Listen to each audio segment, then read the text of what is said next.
today's video we are going to explore whether mental illness is real or it's just in your head. Let's explore. How many times have you heard someone say it's all in your head? When it comes to mental illnesses, this is one of the most damaging myths out there.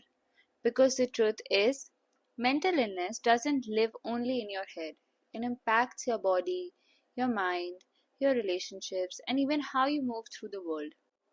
In this video, we'll explore where this myth comes from, how science proves it wrong, what mental illness really looks like day to day life, and why dismissing it is so harmful.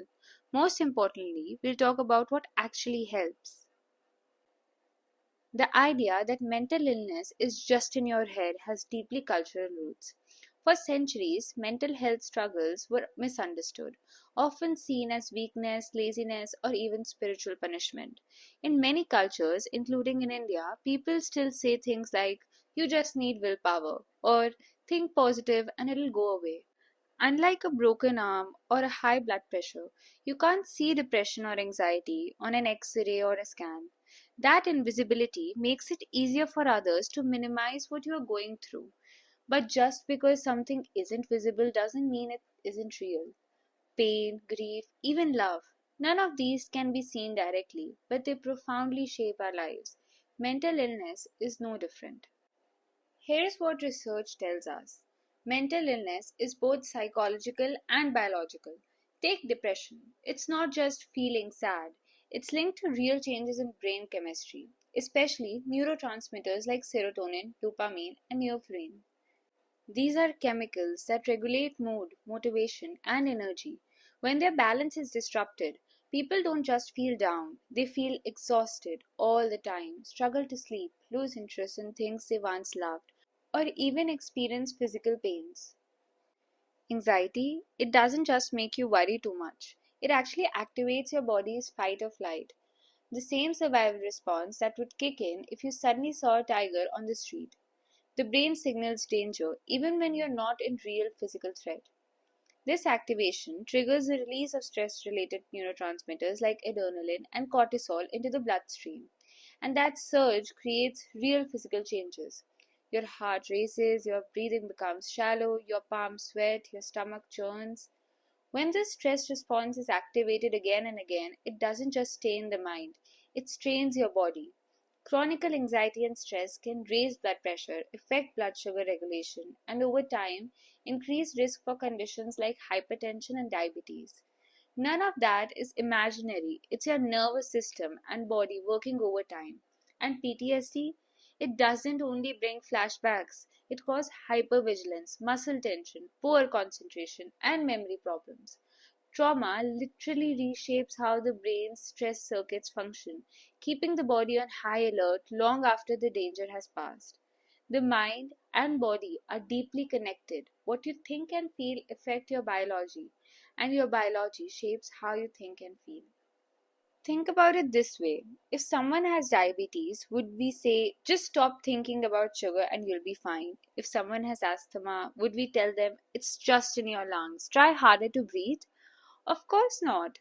But when someone says they're depressed, anxious, or traumatized, they often hear, snap out of it, be strong, don't think too much. This attitude doesn't just minimize their pain, it makes their recovery harder. Science shows that untreated depression can increase risk for heart disease and weaken the immune system. Chronic anxiety is linked to digestion issues and even autoimmune conditions. And trauma doesn't just fade with time, it reshapes the brain's pathway for attention and memory. Mental illness is not weakness, it's not a choice, it's a whole body health condition. Here's the real danger. When we tell someone it's just in their head, we make them doubt their own experience. We make them feel guilty or ashamed for struggling. This stigma is especially strong in countries like India, where people worry, if I say I'm depressed, people will think I'm weak or they'll gossip. So they stay silent. They keep pushing through. Sometimes they even hide symptoms until they become unbearable. And silence can be life threatening. Mental illness untreated can spiral into crisis. But when we treat it as real and valid, we give people permission to seek help, and that can change, even save lives. So, if it's not just in your head, what can you actually do? First, listen. When someone opens up about their struggles, resist the urge to minimize it. Sometimes the most healing thing you can say is, I hear you. That sounds really hard. Second, support treatment. Therapy and counseling aren't luxuries, they're essential healthcare. For some, medication helps stabilize brain chemistry.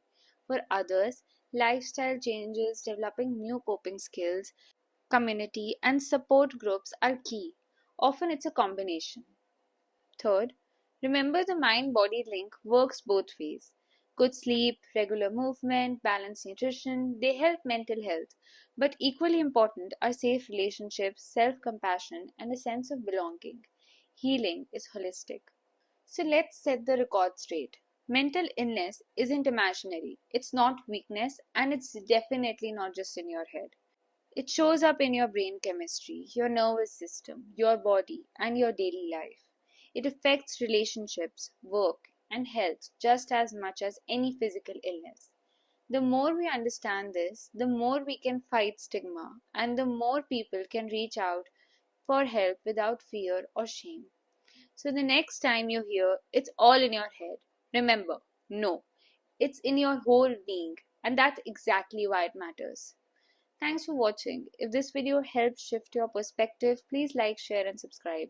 And remember, taking care of your mental health is just as vital as taking care of your physical health.